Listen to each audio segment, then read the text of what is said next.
Happy holidays mga insan! Welcome once again sa ating YouTube channel na Buhay Pinoy sa Abroad. Sa episode natin ngayon, andito na tayo sa day 3 ng ating Vlogmas. Ang tutok natin ngayon ay Goal Setting with a Twist, Manifesting Your Dreams in the New Year. So, malaking challenge at nakararaming Pilipino ang pag-set ng goals. Paano ba mag-set ng goals? Paano ba maging realistic sa pag-set ng goals? At paano ba mas magiging totoo ang goal setting natin? So, pag-usapan natin yan ngayong sa episode natin ngayon. So, once again, welcome po sa channel natin. Alam nyo ba na according to Cambridge Dictionary, ngayong 2024, ang word of the year ay manifest. Manifest. So, parang na-obsess masyado dyan ang mga Pilipino, ang mga kababayan natin all over the world. Ginagamit nila yung word na manifest. I-claim natin yan, let's manifest. Ano ang gusto sabihin nito? Kung isa kayo sa guilty na gumagamit ng term na manifest, well, very good. Diba? So gusto sabihin yan, may patutunguhan tayo. Okay. So, ang episode natin ay tungkol sa goal setting with a twist. Pagsamahin natin yung traditional goal setting at yung mga manifestation techniques. Para mas magkaroon ng kahalagahan yung term na manifest na word of the year ng Cambridge Dictionary. Okay, so unang-una, goal setting. Paano ba ang goal setting in a traditional way? So sinasabi na kapag nag-create tayo ng goal, kailangan natin sundin yung tinatawag nilang SMART rule. Ano yung SMART rule na yon? Unang-una, ang goal natin must be specific, di ba? Dapat malinaw siya, klarado, maliit lang, pero rock, sabi nga nila. Pangalawa, measurable. Gusto sabihin, kaya-kaya ko itong gawin within a certain period. Pangatlo, achievable. In other words, hindi ito nakasulat lang sa papel na imposibleng mangyari pero kayang-kayang mangyari. Pang-apat, relevant. So yung R sa SMART is relevant. Gusto sabihin, mag-address ito ng pangangailangan mo sa buhay. Kaya relevant, di ba? And panglima, time-bound.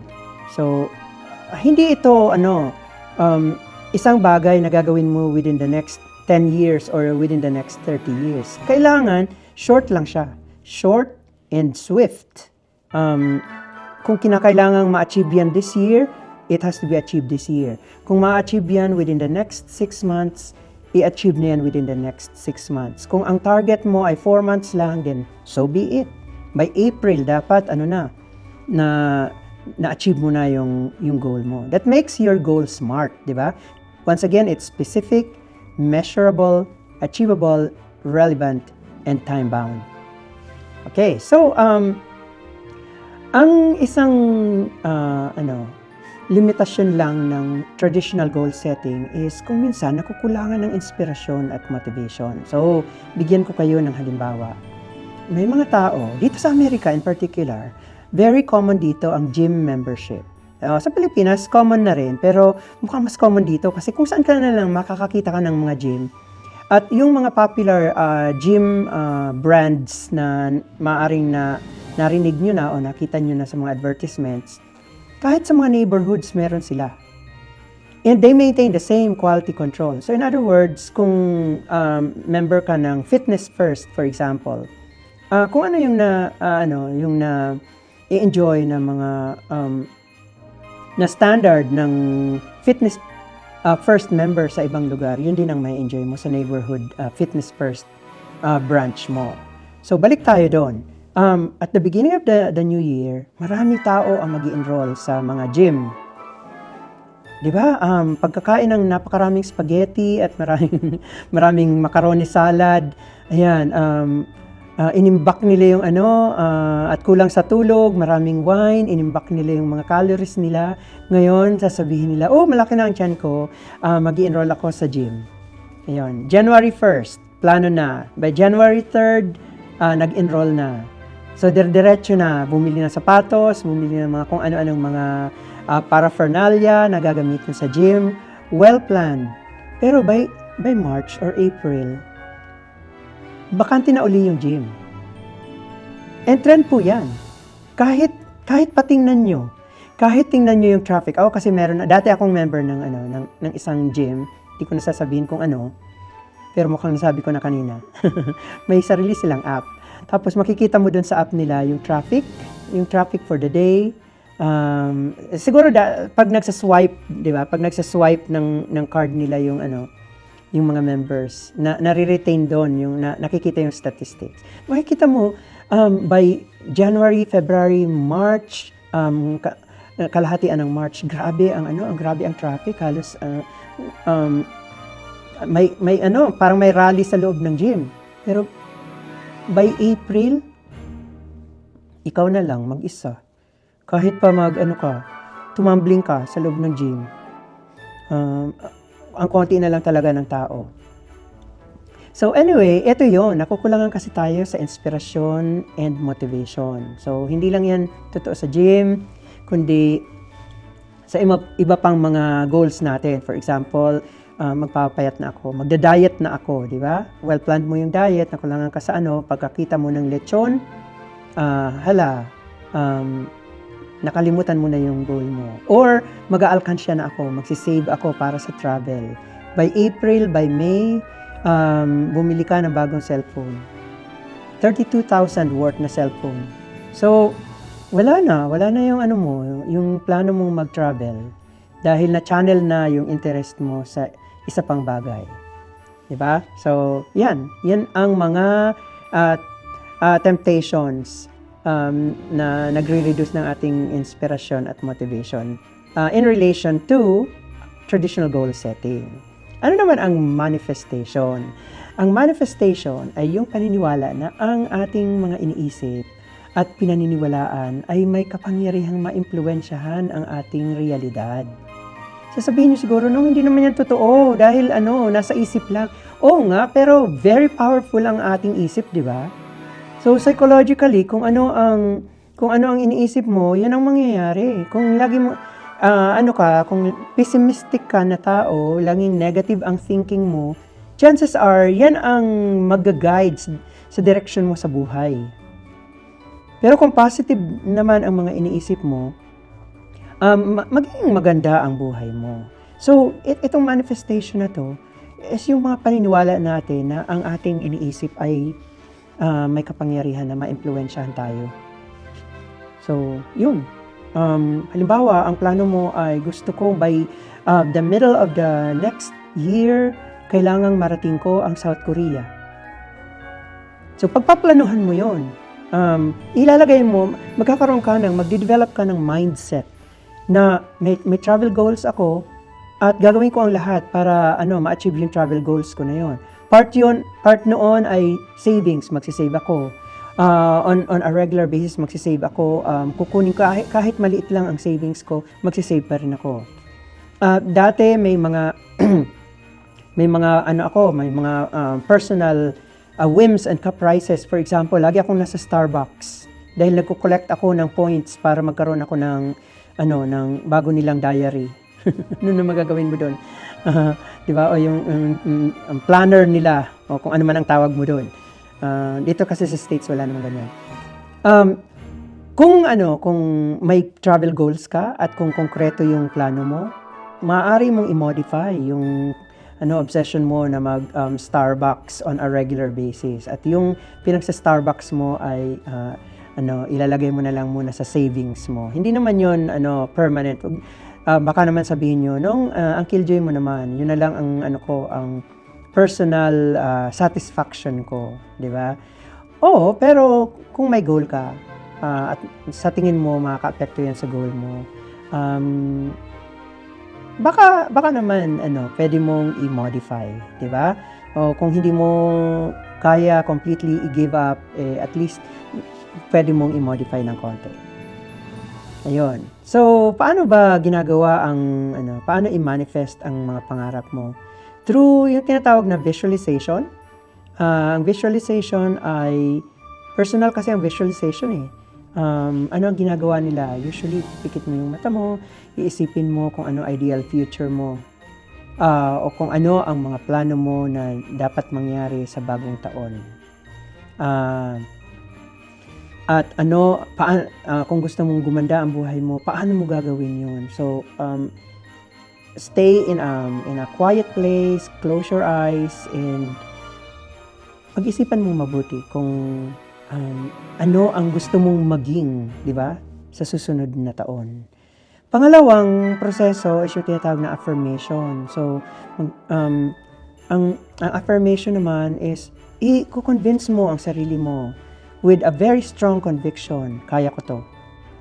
I am strong, I am powerful, my mind is powerful, I am blessed, kasama ko dito ang Diyos, kasama ko sa mga pangarap ko, ang kagustuhan kong maging maligaya, di ba? O ang kagustuhan ko na maging maligaya ang buong pamilya ko, kung para sa pamilya ang ang pangarap mo. Pangatlong proseso ay paggawa ng vision board. So, karamihan sa atin, sasabihin siguro, board, makikita yan ng iba, nakakahiya. O edi gumawa ka ng collage na ikaw lang ang makakakita. Bili ka ng isang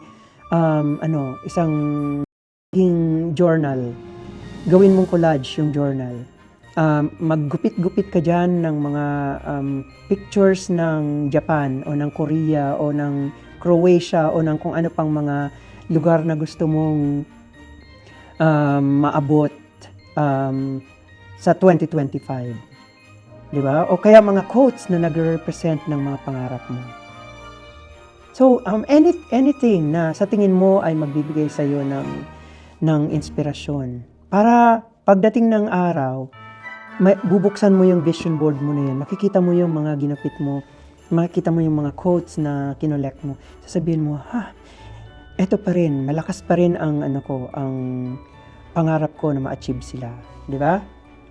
Ang susunod na proseso dyan ay ang gratitude. So, ilagay mo sa isip mo na may biyaya ka at may blessings. Huwag mong isipin na napakamalas mong tao, na ikaw na lang ang pinagtaksilan ka ng lahat, you and yourself against the world. Walang ganyan. Maraming challenges, pero hindi naman nangangahulugan na sa'yo na lang binigay ng Diyos ang lahat ng challenges, di ba? So, ang susunod nating is pagsamahin na natin yung goal setting, traditional goal setting, at saka yung manifestation. So, halimbawa, ang goal mo ay magkaroon ng sariling bahay. Ang lakas niya na. Pero, hindi yan imposible. Maaaring malakas siya. Maaaring hindi siya achievable within the next year. Pero, hindi siya imposible. So, yung goal mo, dagdagan mo ng mga manifestation techniques. Una, i-visualize mo. Isipin mo na ang sarili mo ay nakatira sa dream house. Anong klaseng dream house yan? Basta, wala akong pakialam sa klase ng bahay. Basta ang gusto ko, may island ako. Diyan ako magluluto sa island ko. O mauupo ako dyan at magsisip ako ng red wine once in a while. Di ba? O kaya gusto ko ng bahay na kompleto sa mga gamit. Masaya kasama ang pamilya ko. O yun, i-visualize mo yun. Tingnan mo kung kinakailangan, kung may konti kang talent sa illustration o sa pagdodrawing, i-illustrate mo yun. Di ba? Pangalawa, dagdagan mo ng affirmation. So, ako ay karapat-dapat magkaroon ng sariling bahay. Huwag mo gawing question yung yung affirmation na yun, na karapat-dapat nga ba ako? Kasi baka naman sagutin mo yan ng hindi, di ba? So, laging positive yung affirmation statement. Ako ay karapat-dapat magkaroon ng sariling bahay. Wala akong pakialam sa iba. Basta ako, karapat-dapat magkaroon ng sariling bahay. Dagdagan mo pa ng vision board. So, maglagay ka ng mga larawan ng dream house mo sa vision board. Di ba? Ano ang gusto mong maging sarili mong kwarto? Kasi ikaw may-ari, di sa'yo yung master's bedroom. Ano ang gusto mong nasa master's bedroom mo? Gusto ko may malaking banyo na paglabas ko ng master's bedroom ko, nakaligo na ako at lahat-lahat, nakabihis na. Di ba? Ang ganda.